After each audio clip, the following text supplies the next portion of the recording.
Welcome back. It's now, how many minutes? It's 19 minutes to 7 o'clock, and we want to cross over to Washington, D.C. again to speak to Jerida Ndai, who is the head of Radio Citizen. She's in the U.S. to cover the election. And Jerida, I think it's good evening. How are you doing? Good night. Really?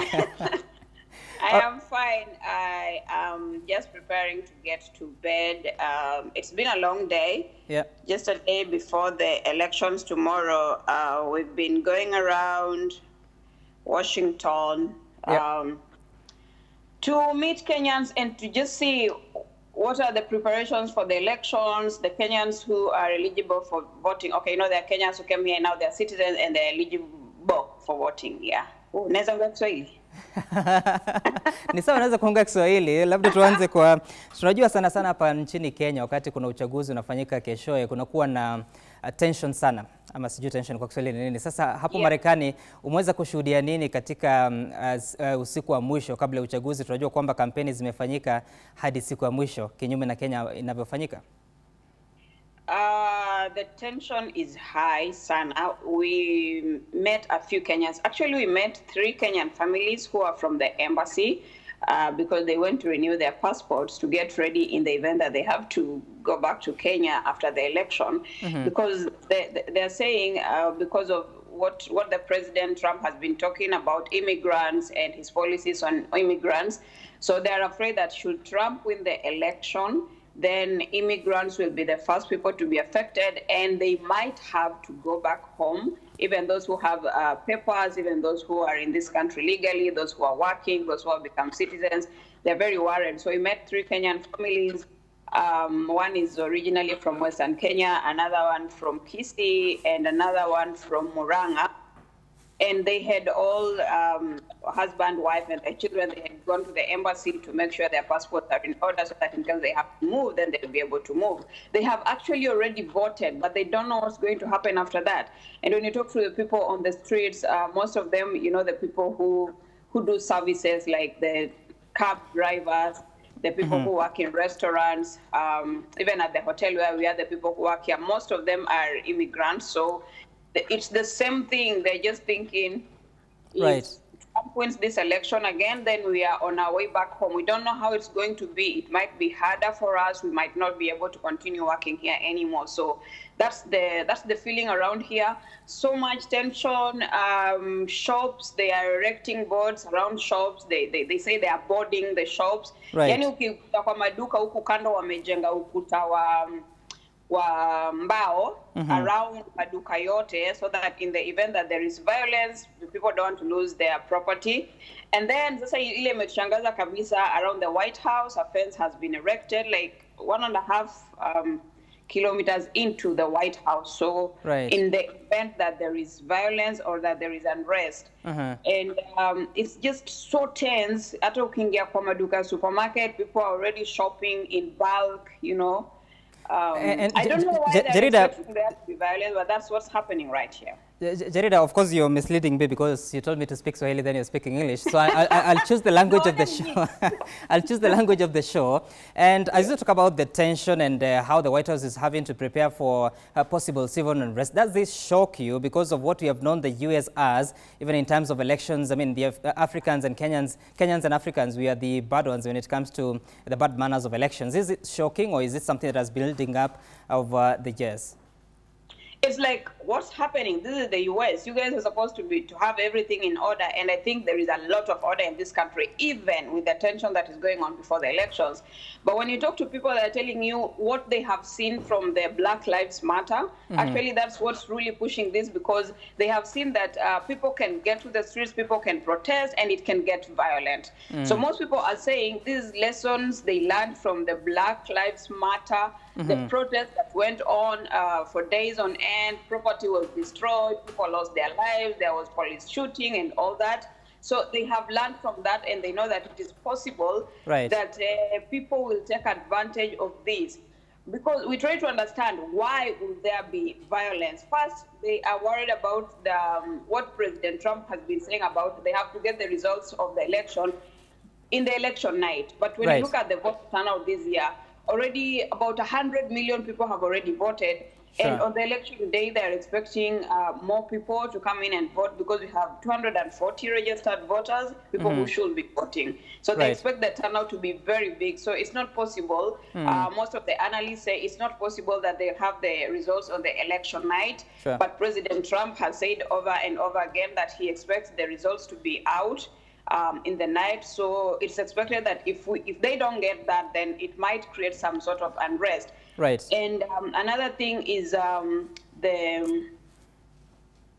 is it Friday? Right. Biden's convoy was attacked. It was on as they were moving. There were some people who came to stop them by the roadside. It became such a big issue. It's being investigated by FBI right now. Right. Like some form of violence. So those are things that are making everyone just be tense that, we don't know what's going to happen or if this election, and especially because of what Trump is saying, what he's tweeting about when he goes to his rallies, how he's charging up his people and the words he's using. So basically, people are saying that the person who is creating the tension is the president himself. Right, and Jarida, as you end up on this, I should have asked you this earlier, but how are you settling down? Because, of course, you arrived there on Saturday, as you told me. The weather is so chilly and the timing is odd. How have you been settling down? Oh my God, the timing is odd. It's now, what time is it? I should be going to bed. It's going to midnight. Yeah. It's really cold, it's chilly. I am actually holding myself from just my nose, because it's really cold. In the morning, it was very windy today. It's projected that tomorrow is going to be even more windy and it's going to be a little colder in the morning, more than it was this morning. Sure. But we are settling down. We've gotten used to it. Okay, we're getting used to it. The weather is something different. The time zones are something to adjust to, but work has to be done. Tomorrow, very early in the morning at 8 a.m., we're going to be with our affiliates in Washington, a team from VOA, and we're moving from one polling station to another to give their coverage and to tell Kenyans what's happening here.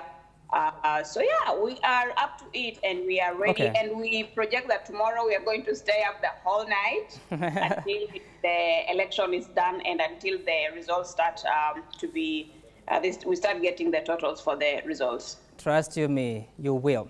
I was there in 2016 and I spent the night until 2 a.m. So all the best and say hi to Edwin Obuya. We'll be linking up with you again to check on how you're doing as well as your experiences with the election. That's Jerry Dandai, the head of Radio Citizen. And back in studio here we have Gladys Wanga, the Member of Parliament for Homa Bay County, as well as Beatrice Zalachi, former Speaker of the Nairobi County Assembly. Good morning, both of you. And I want to begin with you, Gladys Wanga. Watching the U.S. election, what are your expectations? Of course, so much has gone on, and as far as the campaigns are concerned, very many issues of concern about COVID-19 pandemic, the racial tensions were there. What are your expectations out of this? I think we're all expressing cautious optimism that the Biden-Harris ticket will go through. We're saying cautious because last time we invested a lot of emotion on Hillary and we ended up very, very disappointed. So we are personally, I'm optimistic that the Biden-Harris ticket will go through tonight or later tomorrow in the States. And just to see a woman on that ticket and the prospects of having a woman as the first vice president of the world's largest democracy, I think is exciting. But we are cautious, but tonight hakuna kulala. Of course, it is exciting. Of course, you can understand that such a country for over 200 years, they have been democratic, but never had a woman at the top. So it really says a lot about the patriarchal nature of society. But Honorable Speaker, so yes, optimistic that Biden-Kamala ticket wins. I don't know that you share the same optimism, but also any expectations on what whoever wins will affect the Kenyan situation? Well, yes. First of all, very optimistic that, yes, Biden will win in terms of looking at, for the last 4 years, what America has gone through. And I think if just looking at that and being very wary that we are hoping they will not have a clash. I was looking at Michigan and where people are now buying guns and preparing, and you'd see people are very interesting, feeling that, yes, after this we might go to war or something, and it's our prayer that that should never happen in the U.S. But, you know, until you see the electoral college votes come in is when we can really talk of who won. As I always call her, my governor says, is last time when we were at the embassy, you know, we looked at that election and then in just 15 minutes, everything just changed. So you never know. So until the end, but we are praying. One thing I'm just praying about is that we are hoping they will retain the democracy we've always seen.